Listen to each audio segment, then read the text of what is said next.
Здесь могла быть ваша реклама. Возвращение Анджелины Джоли просто потому, что ее последняя работа с бывшим мужем Брэдом Питтом была аж целых 6 лет назад. После было продолжение Малефисенты, 2 озвучки в мультфильмах и полнейшая шляпа под названием «Питер Пен и Алиса в стране чудес». Да?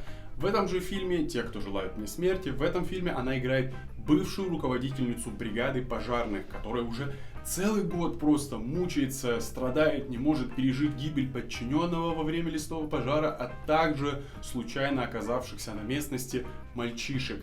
Теперь ее новое рабочее место — это наблюдательная вышка в лесах Монтаны. А в это время обычный бухгалтер, недавно узнавший компрометирующую важных людей информацию, скрывается от киллеров. Вместе со своим 12-летним сыном он мчит на машине в те же леса Монтаны, в монтанские леса, да, где его брат, где брат его покойной жены работает шерифом. На 3-й минуте нам показывают бригаду из 2 человек, которые представились, будто они пришли проверять газ. И после, выходя из дома, это здание взорвалось. Оно взорвалось так, что я думал, я оглохну просто, у меня лопнут перепонки. А до этого эти говнюки разговаривали максимально тихо. И было еле слышно их голос. Дальше папа, этот бухгалтер, готовит сэндвичи сыну, сын там с кем-то по телефону общается, и тут вдруг экстренные новости, не успел произойти взрыв, как уже на место примчался репортер, который сообщает о том, что произошел взрыв какого-то там дома, и как же хорошо, что у этого мужика стояли нужный канал, нужные новости, да, и он понял, чей дом взорвался, и что за ним сейчас придут, поэтому он хватает сына и убегает. Потом показывают нам персонажа Анджелины Джоли, которая сидит в компании 5 мужланов, которые просто пьют бухло, там, рыгают, из фляги бухают, говорят про то, как кто-то там срал в лесу под деревом и матерятся, и среди них всех сидит эта Джоли.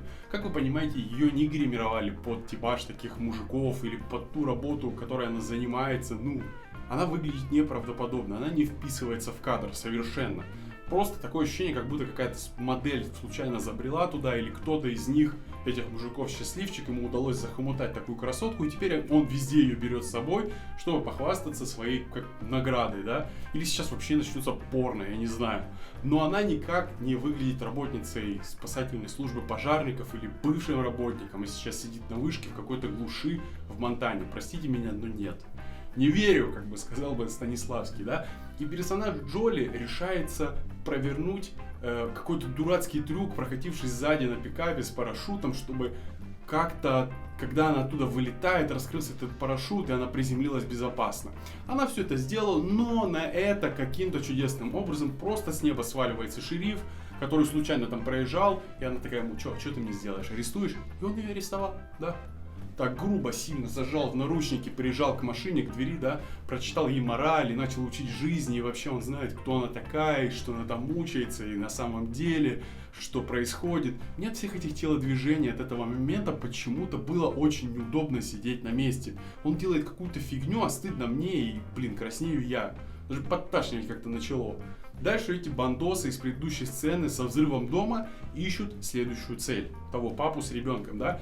И ходят они по квартире медленно с пистолетами, то есть не пробрались в его дом. У меня вопрос, почему в первой сцене они не поступили так же, да? Если у них было задание расправиться с той семьей, почему они от них не избавились так же? Они сделали взрыв, от которого я чуть не оглох, это облетело все новости, и весь город об этом узнал. А тут такие с пуколками ходят, да? Видимо, на предыдущем опыте научились. Далее тупой момент с ноутбуком. Один из бандитов его открывает и видит новости на паузе. Все, это просто пиздец. Кто, смотрит новости, ставит их на паузу, после которых они сбежали. Потом он каким-то образом проверяет банковский счет и узнает, что папа снял $10 000. Как он это сделал без пароля? Который, можно либо по Face ID, да, сохранить и авторизоваться только мордой лица, либо выходить каждый раз через пароль в это приложение, да. Потому что если он сохранил этот пароль, да, и там папки, которые у него там с детьми, с фотками, там с данными и так далее, с родными, он оставил этот ноутбук просто так, он, сказочный долбоеб получается. И это очень тупо. А потом второй из бандитов просто смотрит на стену, там висит фотка папы с сыном из этого лагеря Монтаны, где нам показывали персонажа Джоли, да, с ее бригадой мужланов. И он такой, а что если они там? Да, они определенно там. Все начинает налаживаться. И все это шикардосно за 13 минут фильма. Просто если бы с начала фильма я бил себя по лицу, да, фейспалмами во всех этих дурацких моментах, с такой же силой, как тот коп применял против Джоли свою силу, да, я думаю, к 15 минуте я бы уже просто вырубился и валялся бы на полу. Дальше идет пустая болтовня, и да, конечно же, отец с сыном едут в то место, которое было изображено на фото, и бандиты все правильно угадали. Персонаж Джоли страдает и рыдает от флешбеков, за которые она себя ест и корит, хотя там происходит какой-то бред в этих воспоминаниях, да, пожар вокруг, бегут какие-то дети в этот пожар, зачем-то они туда забегают и сгорают, они сгорели, мужик держит персонажа, Джоли говорит, что типа все, их не вернуть, все. А до этого один из работников пожарной бригады, из ее бригады, да, вместо того, чтобы лечь со всеми, как это нужно там по регламенту, как они делают, да, как это требуется, тоже куда-то рванул, на него упало там дерево горящее, да, он тоже сгорел. И в этих дурацких ситуациях она виновата. Мне вообще непонятно. Потом опять же все эти приколы со звуком. Еле слышно, что она там пердит по телефону. И потом звучит гром с грозой. Он звучит так громко, я думал, что у меня полопаются нахер перепонки. Персонаж Джоли бежит, чтобы спуститься, и срывается свысока. И что самое интересное, я так понимаю, нам же показывают реализм, да, хотя столько перечисленных тупостей больше тянет на пародию. Я как-то раз в своей жизни, даже не раз, падал с дерева, да, малым, где-то второй этаж был. Я, блядь, валялся и задыхался минут 10, встать не мог. Думал, там и сдохну, блядь, в этой траве, да, которая, может быть, слегка и смягчила мое падение. А она просто спокойно поднялась, блядь, упала, поднялась, как будто газету почитала. Это просто пиздец. Сколько прошло? Полчаса? Господи, дай мне силу, я досмотрю этот фильм, хотя остался еще целый час.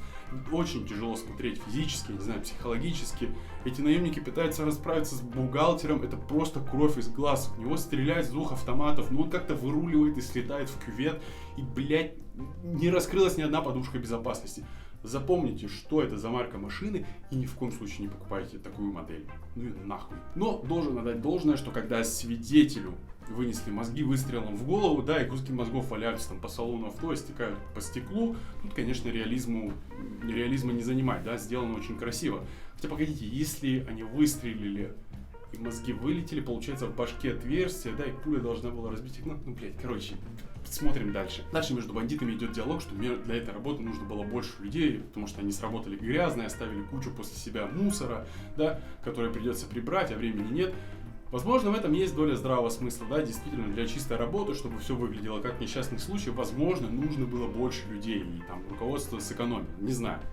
Но то, что происходило в начале, это полный трэш. Из положительных моментов, да, в доме шерифа после середины фильма очень напряженный атмосферный момент, и такой заставляет попереживать немного, да, сделан круто. Мне понравилось, что, блин, опять же, то, чем он кончился, этот момент, мне вот просто интересно, сколько специально обученные, натренированные наемники будут обсираться против гражданских в кино. Ну серьезно, блин. Фильм «Те, кто желают мне смерти» смотреть не стоит. Триллером тут и не пахнет, так что любители такого жанра могут ни на что не рассчитывать. Боевик получился очень плохой, наемники ведут себя глупо, странно и нелогично, с которыми расправляются в конце 2 женщины. Одна из них это жена шерифа с винтовкой, вторая это персонаж Джоли, которая сказала, что у нее есть острый топор, хотя это не топор, это кирка.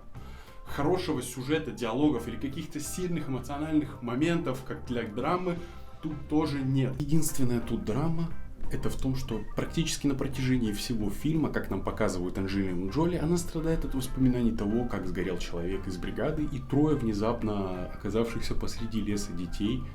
И она не может спать, есть и веселиться. А нет, может. Ездит она на пикапе с парашютом, спускает грязные шуточки, бухает. Ну, видимо, потому что пытается загладить свои страдания, да.